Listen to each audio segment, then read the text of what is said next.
6 மாசமே ஆனாலும் கொஞ்சம் கூட கெட்டு போகாமல் டேஸ்ட் மாறாமல் நல்ல ஒரு காரசாரமான லெமன் ஊறுகாய் இருக்குது. 15 அளவுக்கு ஃப்ரெஷ் லெமனை கழுவி எடுத்துகிட்டு சுத்தமாக தண்ணி இது இல்லாமல் தொடச்சி எடுத்துகிட்டு கட் பண்ணிவிட்டு விதைகளை நீக்கிட்டு பவுலில் சேர்த்துட்டு இதுக்கு தேவையான அளவுக்கு கல்லுப்பு மஞ்சத்தூள் சேர்த்து நல்லா குலுக்கி வைக்கணும். 4 5 நாளுக்கு இந்த பீசஸ் நல்லா இந்த உப்புலேயே ஊறணும். அதுக்கப்புறமா 5 நாளுக்கு அப்புறமா ஒரு பேனில் 1 டேபிள் ஸ்பூன் அளவுக்கு கடுகு, 1 டீஸ்பூன் அளவுக்கு சீரகம், வெந்தயம், காற்றுக்கு தகுந்த மாதிரி வரமிளகா சேர்த்துட்டு லைட்டாக செவந்த உரலும் வறுத்துட்டு இதை நல்லா ஆற விட்டுக்கலாம்.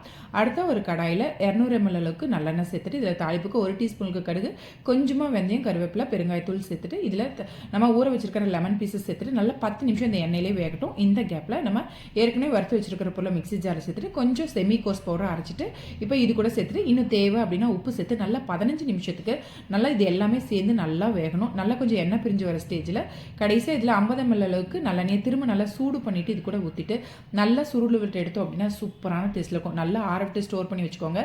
6 மாதம் ஆனாலும் கெட்டு போகாமல் இருக்கும்.